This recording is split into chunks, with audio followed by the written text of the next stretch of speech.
sot ka sovranitet cep më cep, ka zotrim të tërë teritori,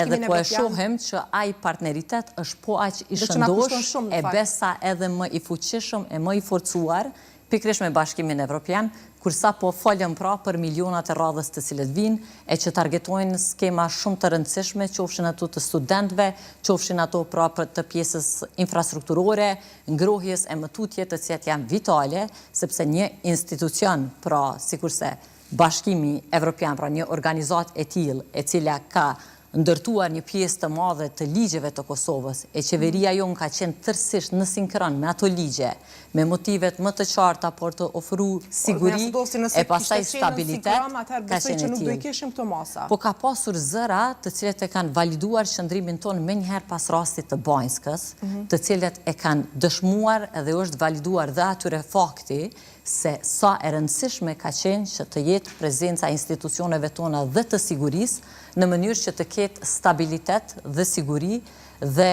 të mos ketë asgjë më të fuqishëm se sa shteti i cili e ka për qëllim që të shtrijë rend dhe rregull dhe të sundojë ligji, sepse ligji nuk është asgjë më shumë se sa një gjë e cila rregullon një shoqëri. Dhe nuk mund të kemi pra dy standarde për shoqërinë e njëjtë varësisht nga territori në të cilën operojnë.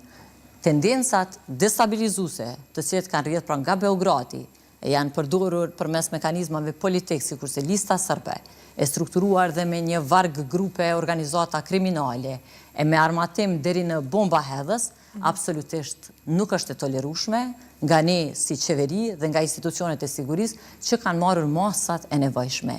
Ne ndoshta dhe jemi gjykuar apo paragjykuar, po në fund është dëshmuar që qëndrimi jonë ka qenë i drejtë dhe i saktë për të krijuar stabilitet, normalitet dhe një jetë funksionale për të gjithë. Po, ndërsa në fund të fundit mund të shihet pra si pozitive sa i përket edhe procesit të integrimit evropian të Kosovës kjo. Absolutisht, dhe ne përshëndesim dhe faktin që ka një qëndrim të tillë, të cilën e mundson një avancim të më tutjeshëm të sferave të ndryshme në jetë, pra pas që përmend çështja edhe e shtrirjes së rrjetit të ngrohtoriës, e cila është absolutisht shumë e rëndësishme karshi konsumit të energjisë, e pastaj edhe skemave shumë të rëndësishme për të rinjt dhe të reja tanë, sikurse ajo Young Cell që mundson që shumë të rinj e të reja të përfitojnë nga institucione shumë të avancuara akademike e të sjellin një përvojë e njohuri të tillë dhe në vendin tonë. Po, zonja Satovci, po i themi zhvillimeve politike